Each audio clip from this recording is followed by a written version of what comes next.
주여 주의 이름이 온 땅에 어찌 그리 아름다운지요 어찌 그리 아름다운지요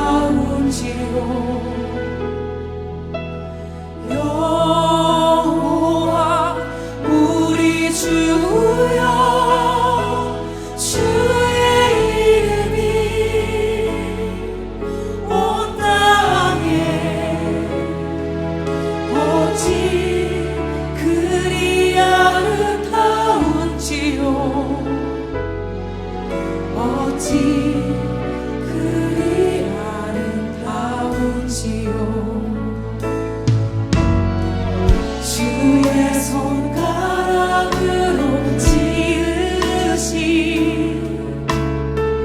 주의 하늘과 주가 베풀어 두신 달과 별 내가 보니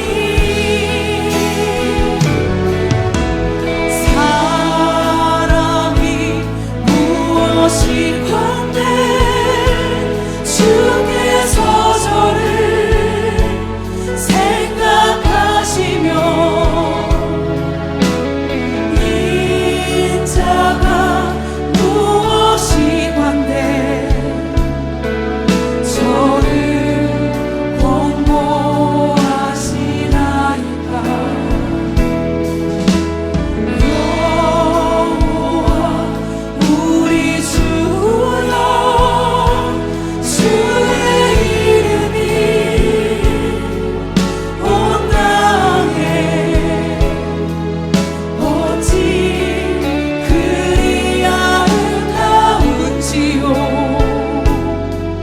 어찌 그리 아름다운지요 주의 손가락으로 지으신 주의 하늘과 주가 베풀어 두신 달과 별 내가 보니 사람이 무엇이 관대 주께서 저를 생각하시며 인자가 무엇이 관대 저를 권고하시나 사람이 무엇이 관대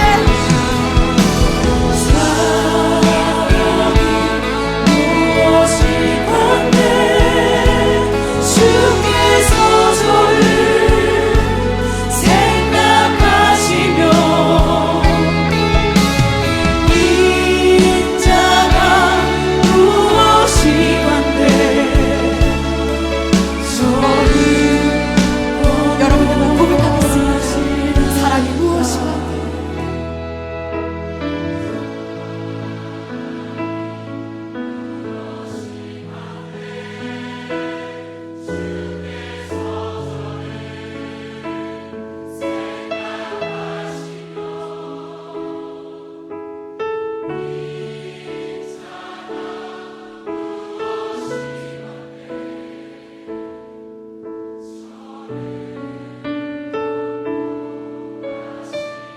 여호와 우리 주여 여호와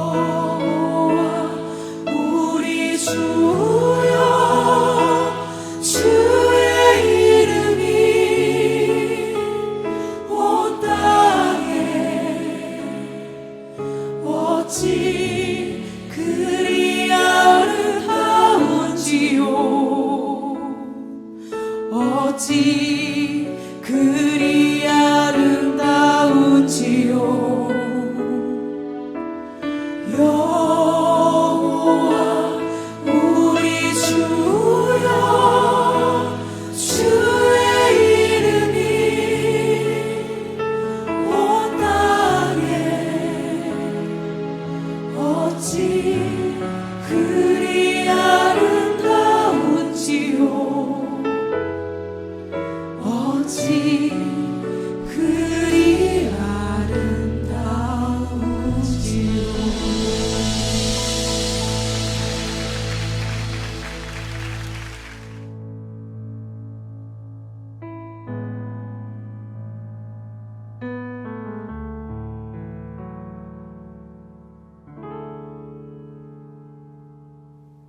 주 발 앞에 무릎 꿇고 그 사랑에 남기네.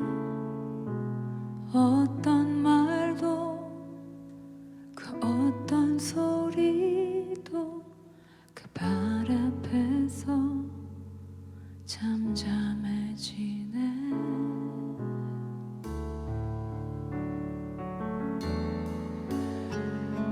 주 나의 사랑 그 발 앞에 앉아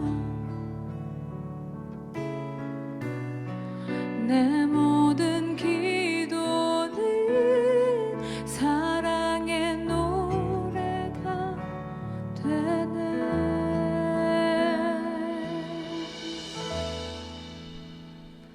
주의 옷자락 만지며 주의 두 발을 씻기며 주님 그 발에 입 맞추며 나의 왕관을 놓으리. 주의 옷자락 만지며 주의 두 발을 씻기며 주님 그 발에 입 맞추며 나의 왕관을 놓으리.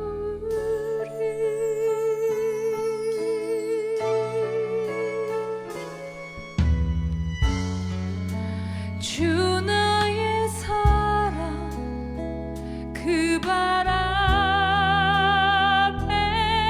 앉아 내 모든 기도는 사랑의 노래가 되네.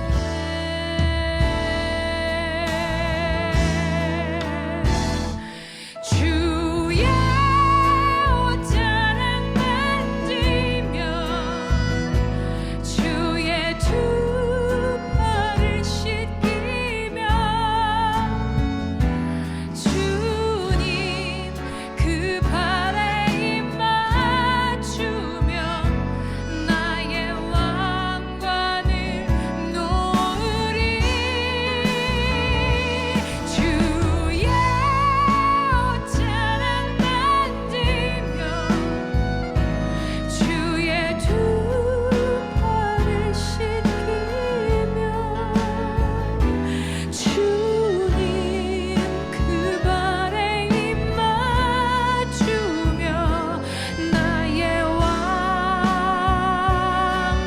왕관을 놓으리.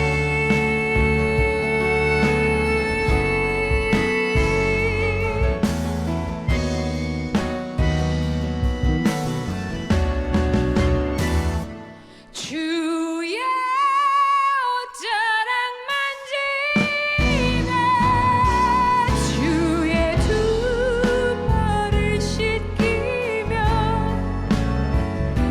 주님 그 발에 입 맞추며 나의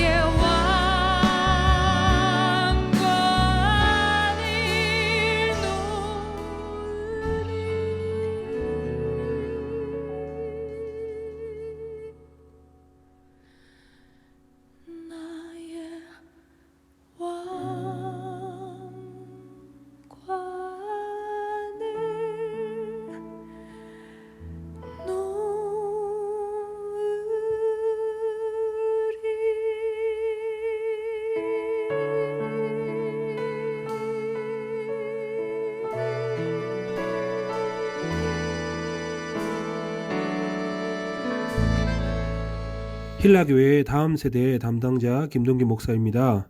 오늘 설교 본문은 출애굽기 3장 10절에서 15절입니다. 오늘 설교 본문은 출애굽기 3장 10절에서 15절입니다. 구약 성경은 거룩하신 하나님께도 이름이 있음을 증거합니다. 아니, 당신의 이름을 우리에게 알려주셨습니다. 그래서 우리는 우리가 예배하는 존재의 이름을 부르며 기도할 수 있고 그 이름을 부르며 찬양할 수 있습니다. 이 하나님의 이름을 우리에게 알 수 있도록 가장 큰 역할을 한 인물이 있습니다. 그것은 바로 오늘 본문에 나오는 모세입니다. 모세는 당돌하게도 하나님께 당신의 이름이 무엇입니까? 라고 질문합니다. 성경에서 신의 이름을 대놓고 물어본 것은 모세가 처음이었습니다. 모세의 당돌한 질문에 대하여 하나님께서는 나는 스스로 있는 자라고 대답하십니다. 그런데 이상하게도 하나님의 답변을 듣고 처음 느껴지는 뉘앙스는 하나님께서 마치 동문서답을 하시는 것 같다는 것입니다. 그러나 우리가 여기에서 주의해야 할 것이 있습니다. 이 말은 분명히 모세의 질문에 대한 답변이라는 것입니다. 즉, 하나님은 분명히 이름을 말씀하는 것입니다. 그것을 어떻게 알 수 있을까요? 15절 끝부분에 이것이 나의 영원한 이름이요 대대로 기억할 나의 칭혼이라 라고 말씀하셨다는 것은 하나님은 분명히 지금 이름을 계시하신 것입니다. 자, 그래서 이렇게 한번 생각해 보면 좋을 것 같습니다. 제 이름은 김동규입니다. 제 이름은 동력 동자에 별규자입니다. 누가 저에게 이름을 물어봤어요. 당신의 이름은 무엇인가요? 저는 동쪽의 빛난 별입니다. 그러면 물어본 사람이 어떻게 생각할까요? 이 사람 정신 나간 거 아니야? 이렇지 않겠습니까? 무슨 말이냐? 이름에는 의미가 있는데 저는 이름 자체를 말한 것이 아니라 이름의 의미를 대답한 것이기 때문입니다. 다시 말해서 출애굽기 3장 14절이 어색하게 느껴지는 것은 혹시 이 스스로 있는 자라는 이 말 자체가 하나님의 이름이 아닐까? 즉 3장 14절의 하나님의 대답을 번역하지 말고 소리나는 대로 쓰는 것입니다. 그렇게 볼 때 12절, 14절, 15절은 연결됨을 알 수 있습니다.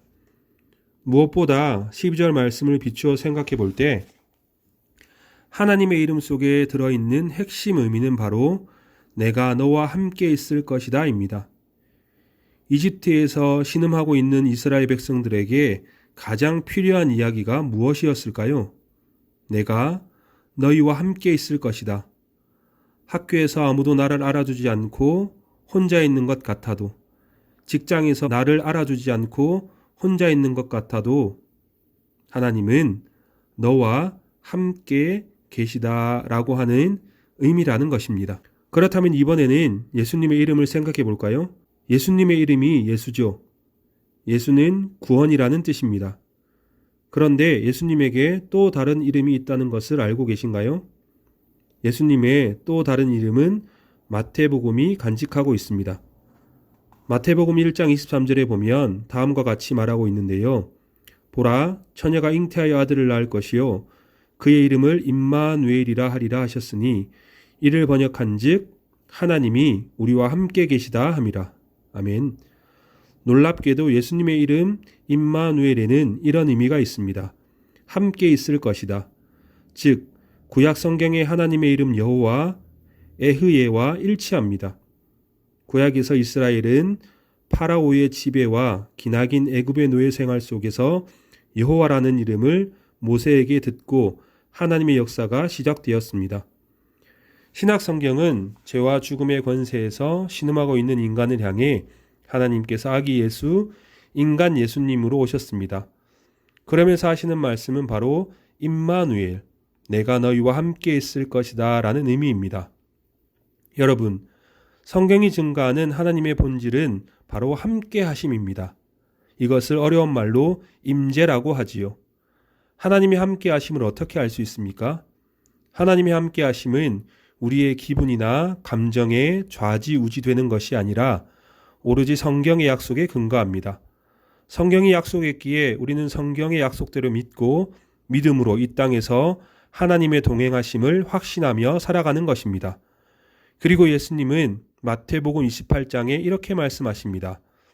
그러므로 너희는 가서 모든 민족을 제자로 삼아 아버지와 아들과 성령의 이름으로 세례를 베풀고 내가 너희에게 분부한 모든 것을 가르쳐 지키게 하라. 볼지어다 내가 세상 끝날까지 너희와 항상 함께 있으리라 하시니라. 구약에서 이스라엘과 함께 하셨던 하나님은 신약 성경에서 예수님으로 오셔서 하나님의 말씀을 가르쳐 지키는 자에게 세상 끝날까지 함께 하신다고 약속하십니다. 기도하겠습니다.